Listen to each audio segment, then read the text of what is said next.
નમસ્કાર. CB24 news સાથે હું રેશમા આપનું સ્વાગત કરું છું. પાટણના હારીજમાં અકસ્માતમાં 3 લોકોના મોત થયા છે, જેમાં પગપાળા યાત્રા સંઘના લોકોને ટ્રક ચાલકે અડફેટે લીધા છે.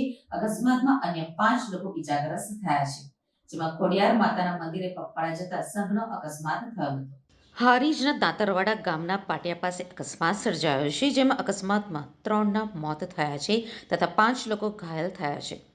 મહેસાણા જિલ્લાના બોચરાજી તાલુકાના અંબાલા ગામના પગપાળા યાત્રા સંઘને અકસ્માત નડતા આસપાસના લોકો દોડી આવ્યા હતા, જેમાં વરાણા ખોડિયાર માતાના મંદિરે પગપાળા જતા સંઘના લોકોને અજાણ્યા આઈસર ટ્રકે ટક્કર મારી છે.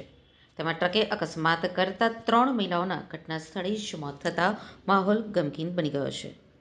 મૃતકની લાશોને હારીજ રેફરલ હોસ્પિટલમાં પીએમ માટે ખસેડવામાં આવ્યા છે, તેમજ ઘાયલોને ઘારપુર હોસ્પિટલ ખસેડવામાં આવ્યા છે તથા ઘટનાને લઈ હારીજ પોલીસે વધુ તપાસ હાથ ધરી છે.